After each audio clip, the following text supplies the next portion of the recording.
ಬಾಯಿ ಎತ್ತ ಚಂದ ಮಾತಾಡ ಹೋಗ್ಬೇಡ. ನಿನ್ ಮುಂದೆ ಏನಾರ ಮಾತಾಡ್ರ ನಿನ್ನ ಹಾಲು ಮೂರ್ದು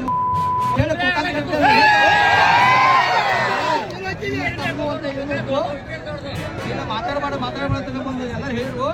ಅದೇ ಹುಚ್ಚನಾಗ ಮಾತಾಡ್ದೈತಿ ಕುಡಿಸಿರ ಹುಚ್ಚನಾಗ ಭಾಳ ಸಾಕಾಗ್ತದ. ಏನ್ ಮಾಡ್ಬೇಕ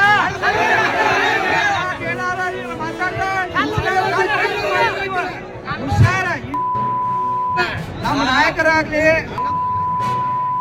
ನಿಂದನೆ ಮಾಡಿದಂದ್ರ ಮುಂದೆ ಬರೋ ದಿನದಲ್ಲಿ ನಾವು ತಕ್ಕ ಉತ್ತರ ಕೊಡ್ತೇವೆ.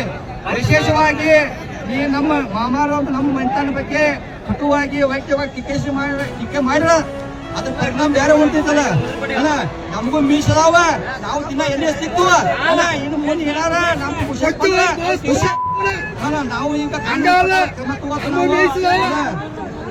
ಇಲ್ಲ ನಾವು ಮನಿ ಕೊಡ್ತಾ ಇದೀವಿ. ಇನ್ ಮ್ಯಾಗ ನಾವು ನೀನ್ ಹತ್ತು ಬದಾಗ ಇಟ್ಕೊಂಡು ನೀವ್ ಮಾತಾಡ್ಬೇಕ. ನೀ ಹತ್ತು ಬದಾಗ ಇಟ್ಕೊಂಡು ಮಾತಾಡ್ಬೇಕ. ಅದಕ್ಕೆ ನಾವ್ ಹೆಂಗ್ ಉತ್ತರ ಕೊಡ್ಬೇಕು ನಮ್ಗೆ ಗೊತ್ತೈತಿ. ಅದ ಪ್ರಕಾರ ನಿಮ್ಗೆ ಉತ್ತರ ಕೊಡ್ತೇವೆ. ಈ ಗೋಕಾಕ್ ತಾಲೂಕಿನ ಒಂದು 4 ಮಂದಿ ಚೀಲ ತಗೊಂಡು ಏನ್ ಮಾಡ್ತಾರ ರಾಜಕಾರಣ ಆಗಂಗಿಲ್ಲ.